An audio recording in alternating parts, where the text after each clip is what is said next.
ओम शांति 6/2/80। अशरीरी बनने की सहज विधि। आज कल्प पहले वाले सिकिलधे अति लाडले स्नेही और सहयोगी शक्ति स्वरूप बच्चों से मिलने के लिए आए हैं। बाप दादा अपने सहयोगी बच्चों के सदा साथ रहते हैं। बाप दादा अपने सहयोगी बच्चों के सदा साथ रहते हैं। सहयोग और स्नेह का अटूट धागा सदा अविनाशी है। आज वतन में बाप दादा अति प्यारे प्यारे बच्चों के स्नेह की माला बना रहे थे। स्नेही तो सब हो, फिर भी नंबर वार तो कहेंगे। आज हर एक बच्चे की विशेषताओं के आधार पर नंबर बना रहे थे। कई बच्चों में विशेषताएं इतनी ज़्यादा देखी जो बिल्कुल बाप समान समीप रतन देखे। कई बच्चे विशेषताओं को धारण करने में मेहनत करने वाले भी देखे, जो मेहनत देख करके बाप को भी रहम आता है, मेरे बच्चे और मेहनत। क्योंकि सबसे ज़्यादा मेहनत अशरीरी बनने में देखी। बाप दादा आपस में बोले कि अशरीरी आत्मा को अशरीरी बनने में मेहनत क्यों? ब्रह्मा बाप बोले 84 जन्म चोला धारण कर पाठ बजाने के कारण पाठ बजाते बजाते शरीरधारी बन जाते हैं। शिव बाप बोले पाठ बजाया, लेकिन अब समय कौन सा है? समय की स्मृति प्रमाण कर्म भी स्वतः ही वैसे ही होता है, ये तो अभ्यास है ना। बाप बोले अब पाठ समाप्त कर घर जाना है, पाठ की ड्रेस तो छोड़नी पड़ेगी ना। घर जाना है तो ये भी पुराना शरीर छोड़ना पड़ेगा। राज्य में अर्थात स्वर्ग में जाना है तो भी ये पुरानी ड्रेस छोड़नी पड़ेगी। तो जब जाना ही है तो भूलना मुश्किल क्यों? जाना है, क्या ये भूल जाते हो? आप सभी तो जाने के लिए एवर रेडी होना, कि अब भी कुछ रस्सियां बंधी हुई है, एवर रेडी होना। ये तो बाप दादा ने सेवा के लिए समय दिया हुआ है। सेवाधारी का पाठ बजा रहे हो तो अपने को देखो, ये शरीर का बंधन तो नहीं है, अथवा ये पुराना चोला टाइट तो नहीं है। टाइट ड्रेस तो पसंद नहीं करते हो ना। ड्रेस टाइट होगी तो एवर रेडी नहीं कहेंगे। बंधन मुक्त अर्थात लूज ड्रेस टाइट नहीं। ऑर्डर मिला और सेकंड में गया, ऐसे बंधन मुक्त योग युक्त बने हो। जब वायदा ही है एक बाप दूसरा ना कोई, तो बंधन मुक्त हो गए। अशरीरी बनने के लिए 4 बातों का अटेंशन रखो। पहला, कभी भी अपने आप को भुलाना होता है तो दुनिया में एक सच्ची प्रीत में खो जाते हैं। तो सच्ची प्रीत ही भूलने का सहज साधन है। प्रीत दुनिया को भुलाने का साधन है, देह को भुलाने का साधन है। दूसरी बात, सच्चा मीत भी दुनिया को भुलाने का साधन है। अगर 2 मीत आपस में मिल जाएं तो उन्हें ना स्वयं की ना समय की स्मृति रहती। तीसरी बात, दिल के गीत। अगर दिल से कोई गीत गाता है तो उस समय के लिए वो स्वयं और समय को भूल जाता है। चौथा, यथार्थ रीति। अगर यथार्थ रीति है तो अशरीरी बनना बहुत सहज है। रीति नहीं तब मुश्किल होता है। तो एक हुआ प्रीत, दूसरा मीत, तीसरा गीत, चौथा रीत। एक तू जो मिला सारी दुनिया मिली। इन चारों ही बातों के आप सब तो अनुभवी हो ना। प्रीत के भी अनुभवी हो। बाप और आप, तीसरा ना कोई। बाप मिला माना सब कुछ मिला, बाकी काम ही क्या रहा। प्रभु प्रीति के तो आज भी भगत कीर्तन करते हैं, सिर्फ प्रीत के गीत में ही खो जाते हैं। तो सोचो प्रीत निभाने वाले कितने खोए हुए होंगे। प्रीत के तो अनुभवी होना, विपरीत बुद्धि से प्रीत बुद्धि हो गए होना। तो जहाँ प्रभु प्रीत है वहाँ अशरीरी बनना क्या लगता है। प्रीत के आगे अशरीरी बनना 1 सेकंड के खेल के समान है। बाबा बोला और शरीर भूला।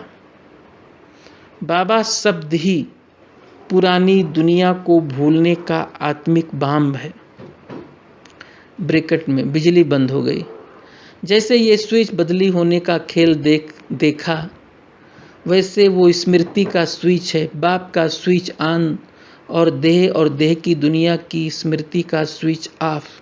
ये है सेकंड का खेल।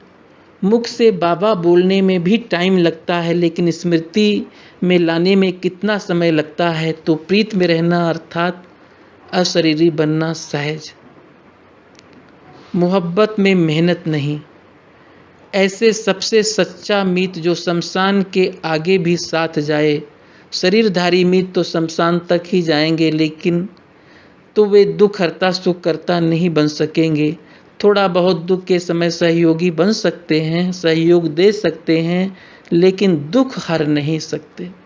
तो सच्चा मीत मिल गया ना। सदा इस अविनाशी मीत के साथ रहो तो मोहब्बत में मेहनत खत्म हो जाएगी। जब मोहब्बत करना आता है तो मेहनत क्यों करते हो।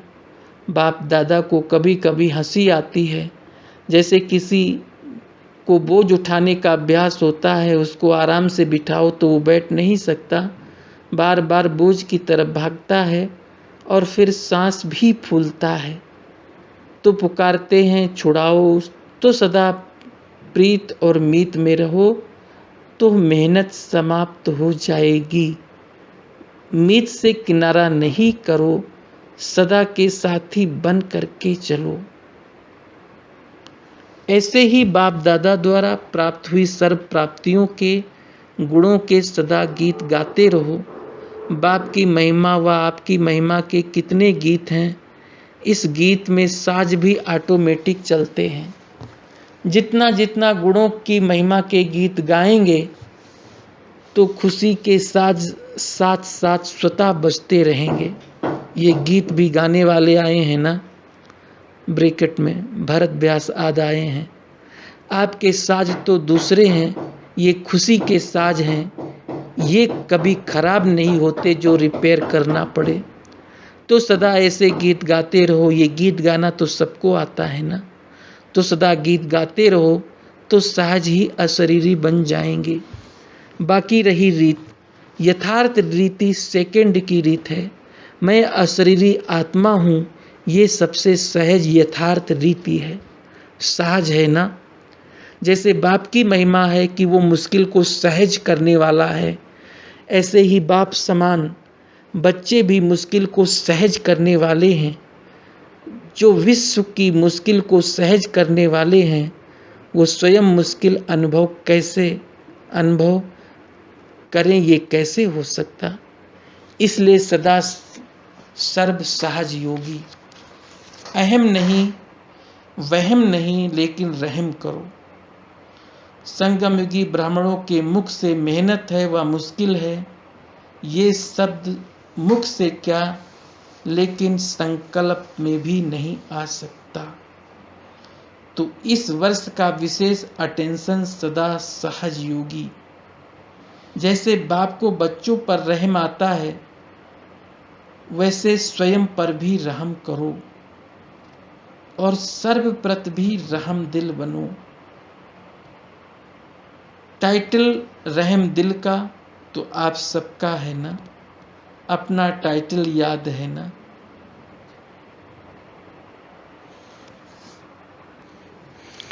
लेकिन रहम दिल बनने के बदले एक छोटी सी गलती करते हो।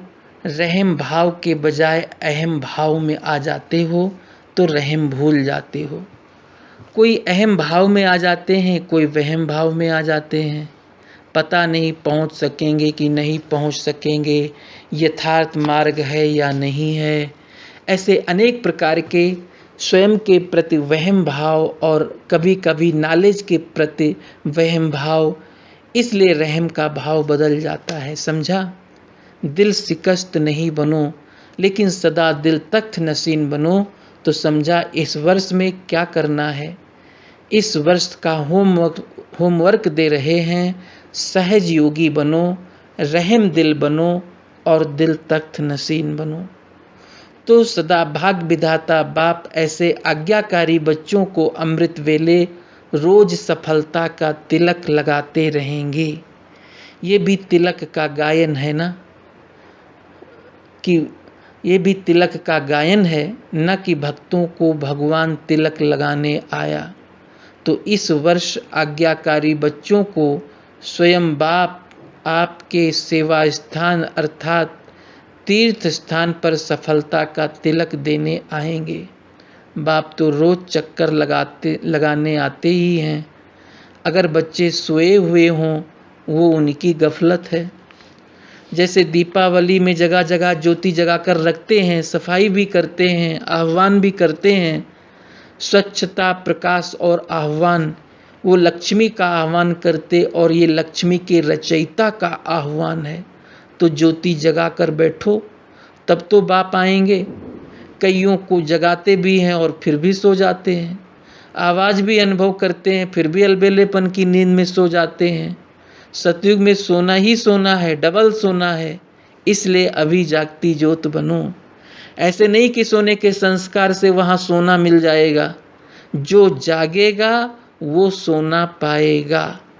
अलबेलेपन की नींद भी तब आती है जब विनाश काल को भूल जाते हो। तो भक्तों की पुकार सुनो, दुखी आत्माओं के दुख की पुकार सुनो, प्यासी आत्माओं के प्रार्थना की आवाज़ सुनो, तो कभी भी नींद नहीं आएगी। तो इस वर्ष अलबेलेपन की नींद को तलाक देना, तब भगत लोग आप साक्षात्कार मूर्तियों का साक्षात्कार करेंगे। तो इस वर्ष साक्षात्कार मूर्त बन भक्तों को साक्षात्कार कराओ।